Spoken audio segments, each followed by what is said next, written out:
savannas of Africa, to share it with you.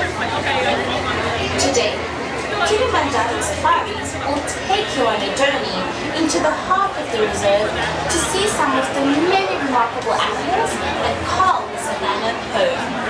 Seeing animals in their natural habitat can be one of the most rewarding and memorable experiences of your life. But to see animals in their natural surroundings, you must be alert and keep your eyes open. It could be anywhere. When the weather is hot, look in the shady places where you may find them resting. When the weather is colder, you may find them on the open grassy plains soaking up the warm rays of the sun. Just one part of Fernandez Walt African trip, a privately guided 3-hour bushwalk through the Safi River Valley that gets you even closer to the animals in their natural habitats. Halfway through the trip, a safari lantern is served here in this area. Space on the trip is limited, so be certain to book your adventure in advance.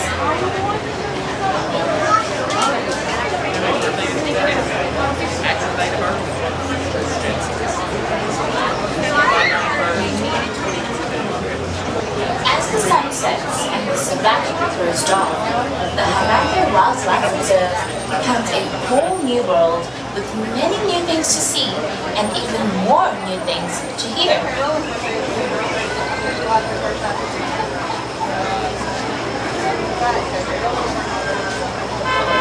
A nighttime safari is very different from a daytime safari. A number of animals appear that you might not see during the day. Predators become more active. Prey animals gather in groups, knowing the herd will remain alert all night long for approaching dangers. Since you see less, you will need to rely more on what you hear. So let your ears lie down. Look at the sound of these hyenas.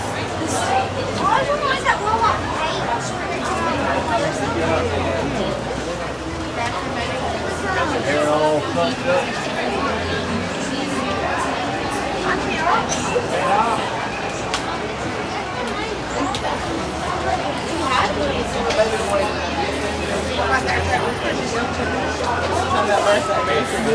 That July 31st, 2022 is George Jones. And then I said, July 31st, 1980 is Harry Potter. What character?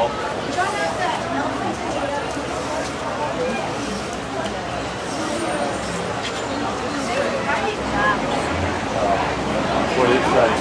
It's a 30.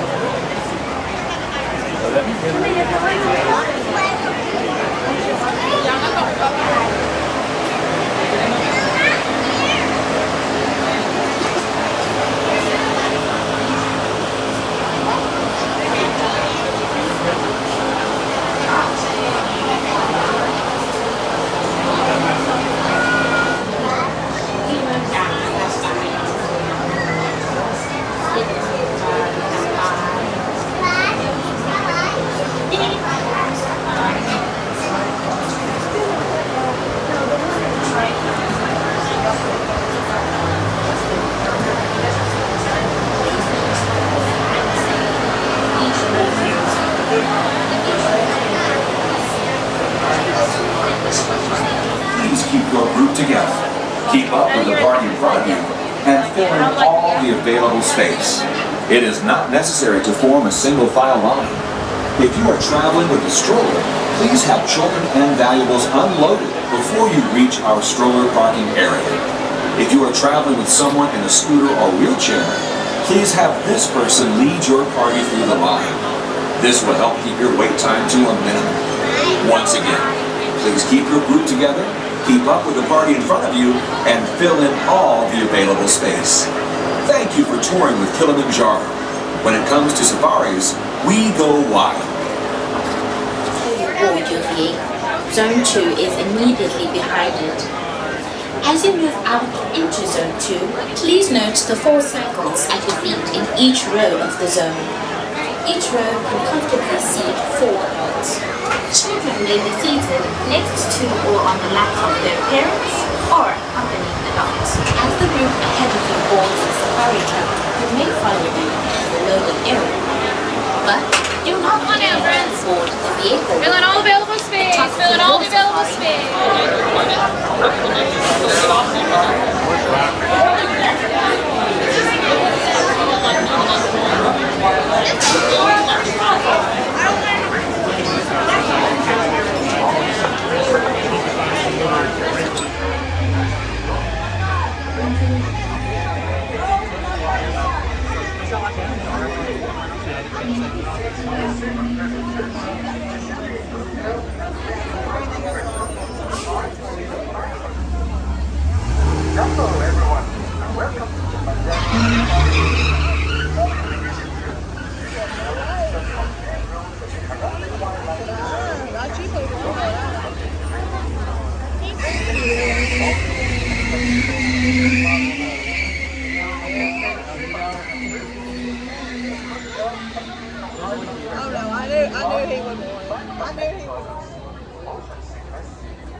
Fine, watch your hands, arms, feet, and legs. Those doors will be sliding shut.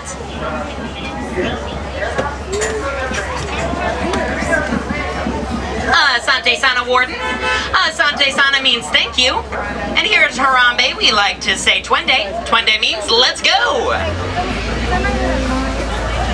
Jumbo friends, good morning. My name is Dylan. I will be your safari guide this morning. Just a couple of safety reminders before we head on out to that reserve. Make sure to stay seated with your hands, arms, feet, and legs inside the vehicle at all times. Now, I am a real driver, and these are real animals that you'll be seeing today. So make sure we're staying a little bit quiet and not calling out to those animals. We are in their home. If you guys glance above your head, you'll see an animal spotting guide. These are just some of the animals that we could see out here on our safari. Now, we won't see all of them, but we'll try our best to see as many as we can. And if you glance over to the right-hand side, you will see our sign with an animal on the bottom known as the sable antelope. Hopefully we'll get to see that later today in the savannah. But once we get the all clear from our warden, we are good to head on out. So Twende, everybody! Our first stop is the Little Ituri Forest. The animals that live here in the forest use camouflage as their primary form of defense. So make sure we're looking up into the shadows of those trees, see if we find any animals hiding out. It looks like I do see one over here on our right-hand side with the striped hind legs. This is the okapi. And over here on our left-hand side, these birds are the saddle-billed stork. And I do see another antelope over here on our right-hand side with this gray coloration and the white stripes on its back. That is the greater kudu.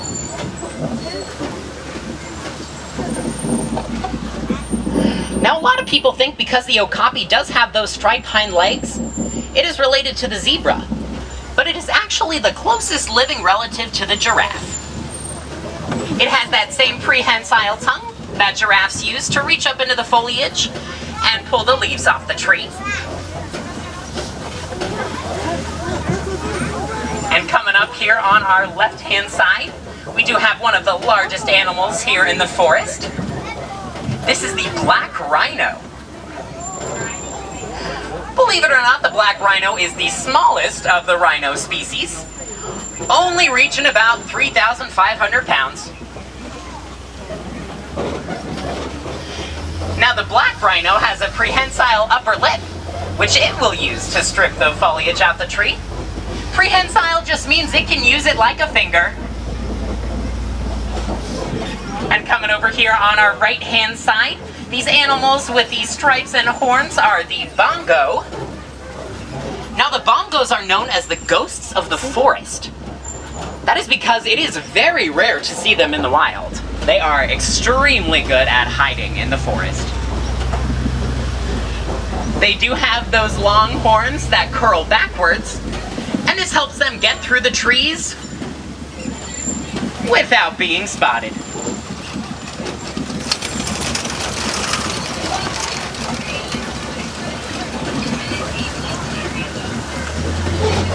we're headed out of the forest. We are headed towards the Safi River.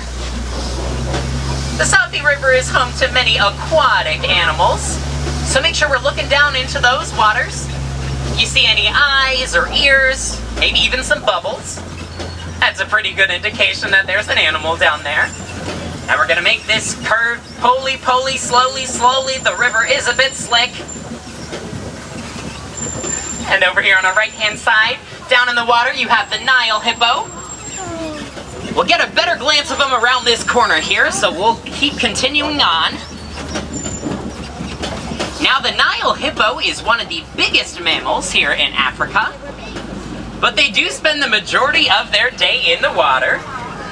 Looks like we have some more over here on our left-hand side.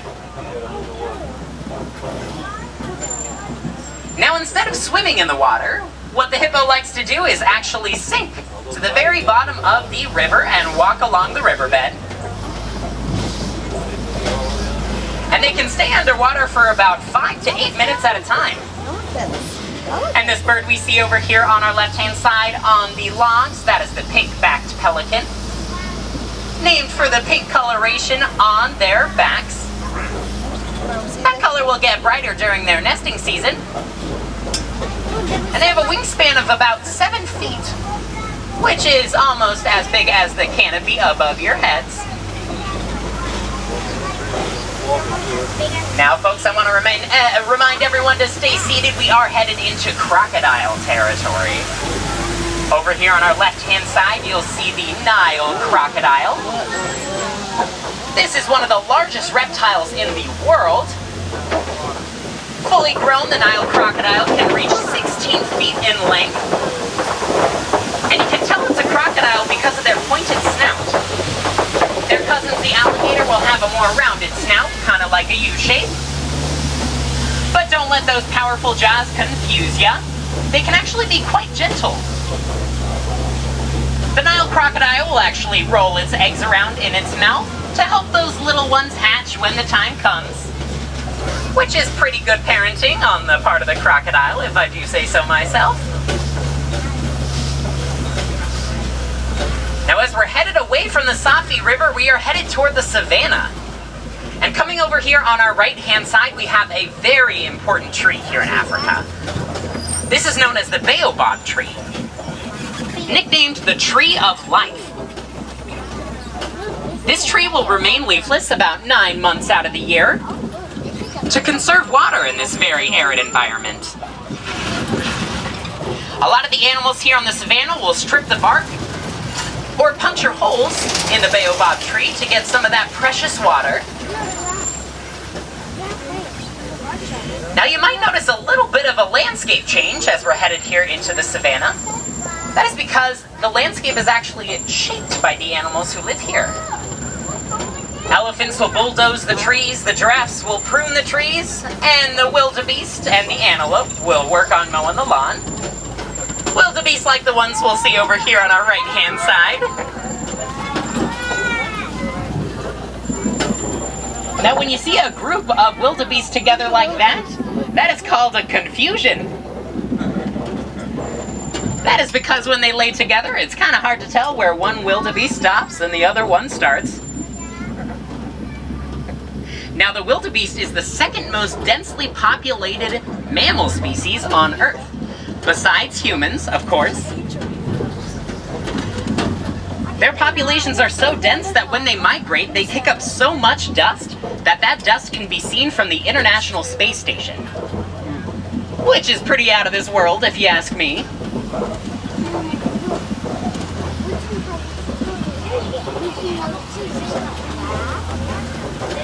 And coming over here on our left-hand side, in the shadow of those trees right over here, you'll see the African wild dog, also known as the painted dog. They are the most successful hunters in Africa. About every 9 out of 10 of their hunts are successful, and that's because they work together as a pack.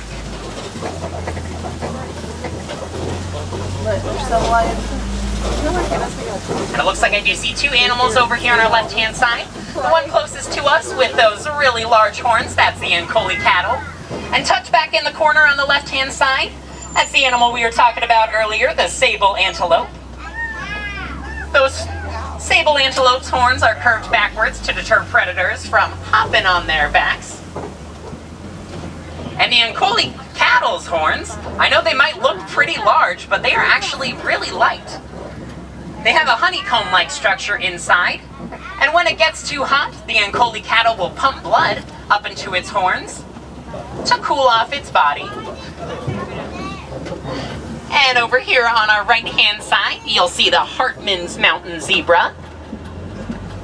You can tell it's a Hartman's mountain zebra because those stripes don't quite reach all the way around. They do have that white underbelly. Little fun fact about zebras for you. You can tell what color their skin is based off of the color of their muzzle. So the Hartman's mountain zebra is actually black with white stripes. And you can tell because its muzzle is black. Now coming up here on either side of the truck, you will have the tallest land animal on Earth. These are the Maasai giraffe. Now the Maasai giraffe can grow up to about 16 to 20 feet when fully grown.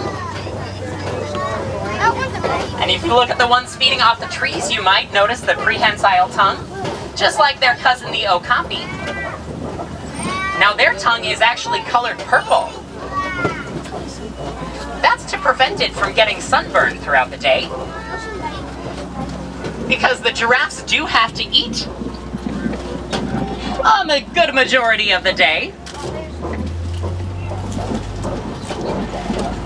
So much so that they'll only sleep about 30 minutes a day. And they won't do it all at once. They're the world's best power nappers. So they'll just take a few minutes here and there to catch a few Z's and go right back to snacking.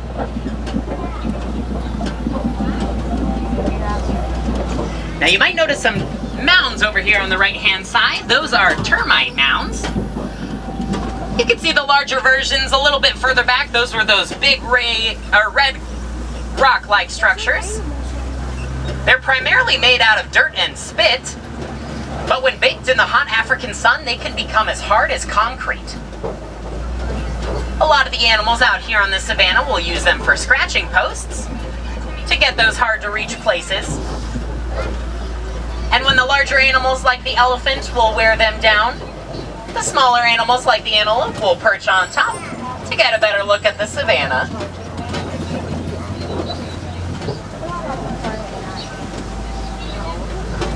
Now we are headed towards a watering hole, which is a favorite place for animals to congregate around that precious source of water here on the savannah.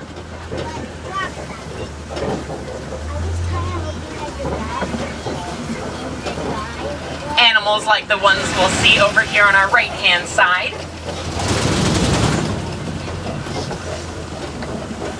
Over here on our right, that is the African elephant. The largest land animal on Earth.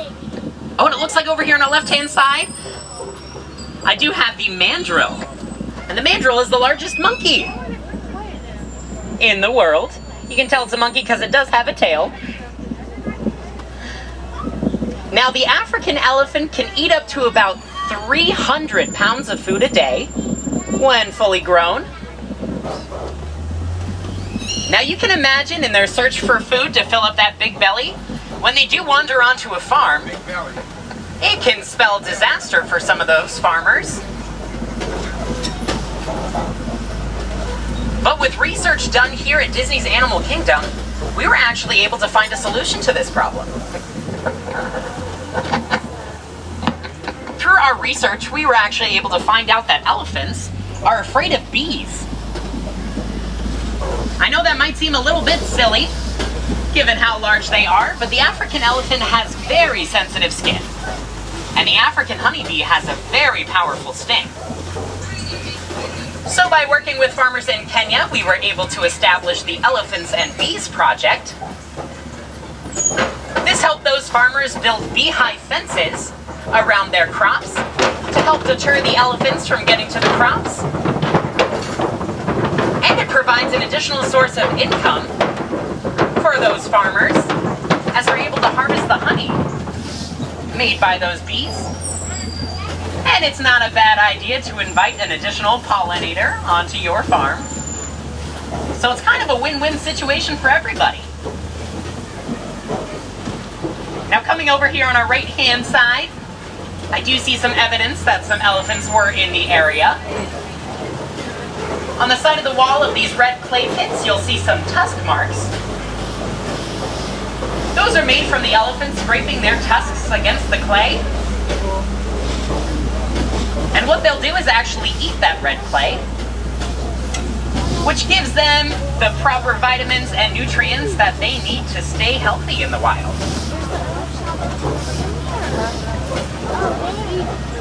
Now the elephant that we saw a little bit further back, it was on its own, so it's a pretty good assumption that that was an African bull elephant. When the males reach about 13 years of age, they leave the family herd and set out on their own, sometimes forming small bachelor herds. But when you see a group of elephants together, especially with young ones, like over here on our left-hand side, this is known as a family group. Now those family groups are led by a matriarch,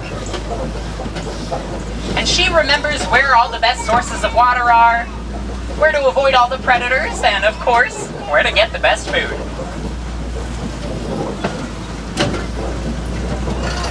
Now a big problem facing elephants today is actually the destruction of natural habitat.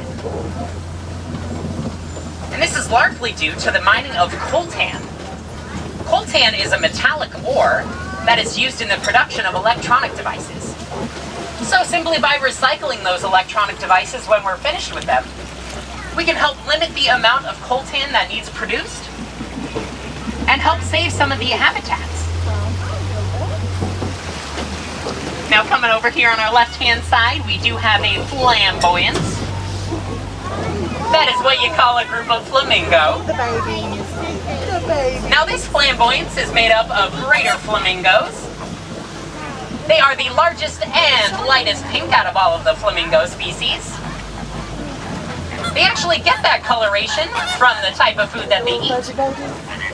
The brine shrimp contains a beta-carotene that will turn those feathers pink after about 2 years. You might see some lighter gray ones in the middle. Those are young ones who haven't quite developed that pink coloration yet.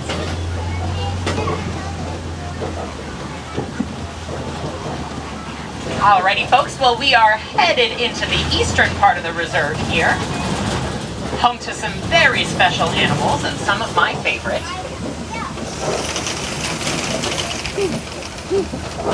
Over here on the left-hand side, you'll see a mud wallow, also known as a mud pit. A lot of the animals out here on the savanna like to roll around in those mud pits to coat their skin with the mud, and it acts like a natural sunblock or an insect repellent. Mud pits like this are a pretty good indication that there's some white rhinos in the area. Now the white rhino is the largest species of rhino, getting up to about 5,000 pounds when fully grown. But these ones are very social, and they often travel together in groups. And when you see a group of rhino together, we like to call that a crash. That's because the rhino doesn't have the best eyesight out of any animal out here in the reserve. It actually relies more on its sense of hearing and sense of smell.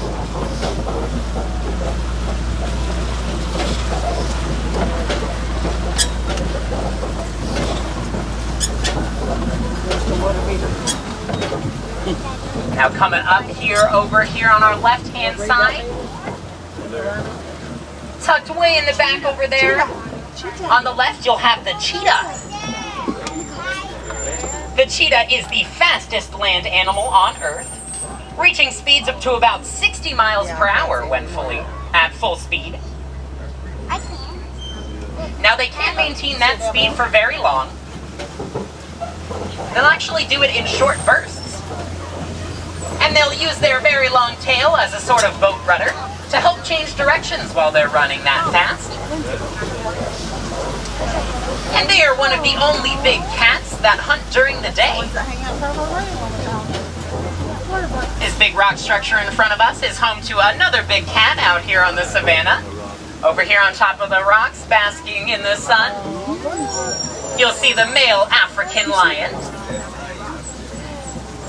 Now you can tell he's taking a nap there. That is because the African lion is primarily nocturnal, waiting for those prime night hours to hunt.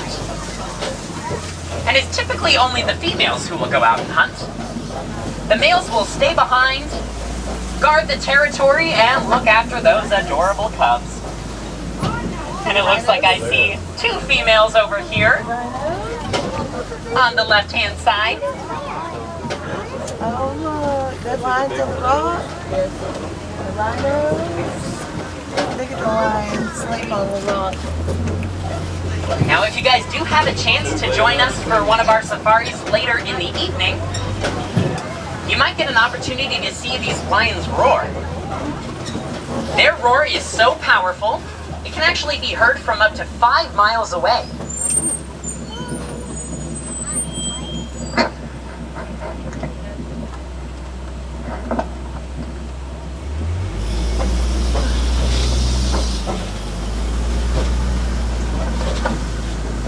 And coming up here on our left-hand side, you will see some burros. That's a pretty good indication there might be some warthogs in the area for any of my Pumbaa fans on board. Now the warthog will actually use its tusks to dig out these burrows, or sometimes it'll just steal it from other animals who have done the hard work. See the sleep back there? Oh yeah. They're asleep. And once the burrow is dug, it'll back into that burrow and use its tusks for defense. They're asleep. Now over here on our right-hand side, we do have that crash of white rhinos, including a baby. And back behind those trees, you will see the ostrich. And closer to our truck, there are a pile of ostrich eggs. The ostrich is the largest bird on Earth. We already had that discussion. And even though it does have wings, it is actually a flightless bird. It'll use those giant wings to help steady itself when it's running at full speed, which can be up to about 40 miles per hour. And as you saw, those ostrich eggs are quite large. Each one of those will weigh up to about 3 to 4 pounds each. And those shells are so hard that a fully grown human could stand right on top of them, and it would not break.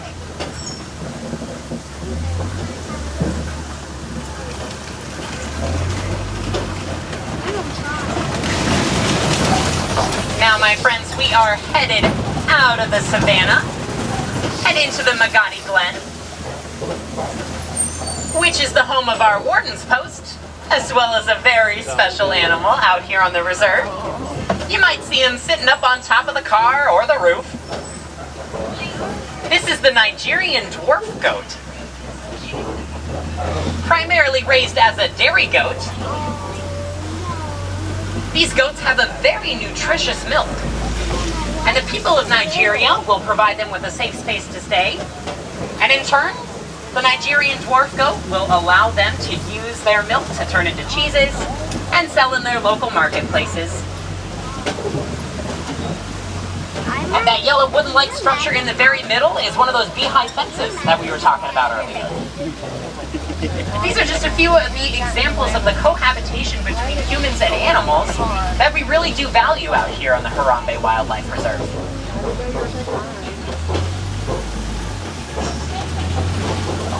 Now, you don't have to adopt a whole herd of Nigerian dwarf goat to make a difference. There are plenty of things that we can do in our daily lives that can help protect the lives of some of the animals we've seen today. One of the most important is just being mindful about the amount of waste we're producing.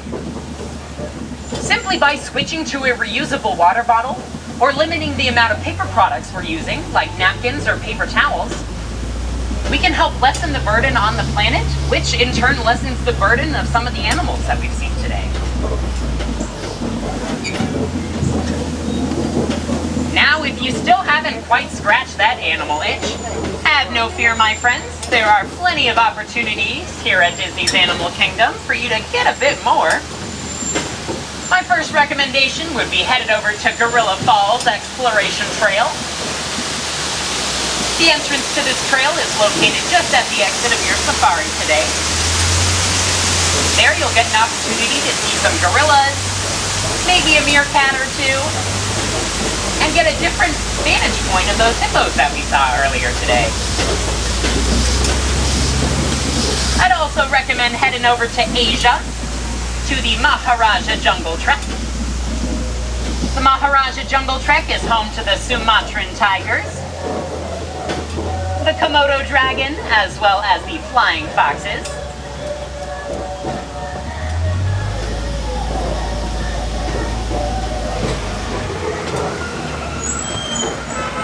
Alrighty folks, as we are approaching the village, we don't like to say goodbye. That is far too sad of a word.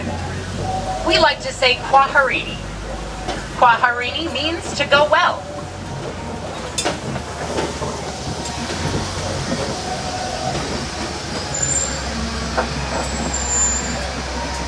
Now as we're approaching our dock here, take a moment to take a look around you, grab any personal belongings, backpacks, water bottles, little ones.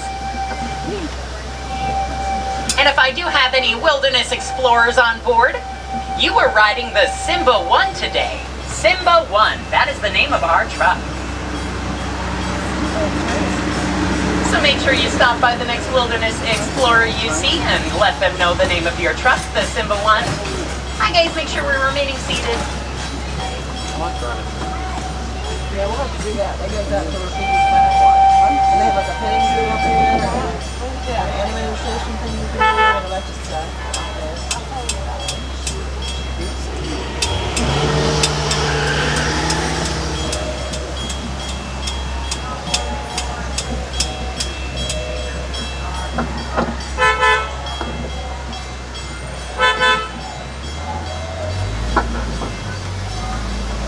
Alrighty friends, well as we're approaching our departure here, I'd like to say kwaherini one last time. And I hope you guys enjoy the rest of your day here at Disney's Animal Kingdom.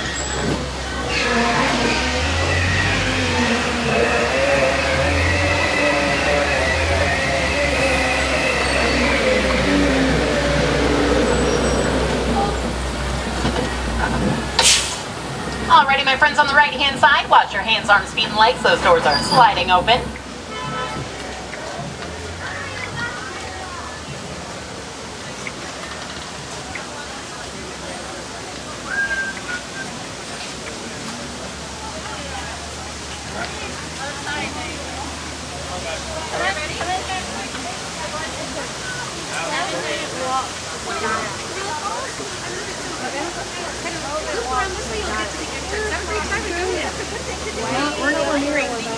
If we kind of Maybe we walk the other way through the...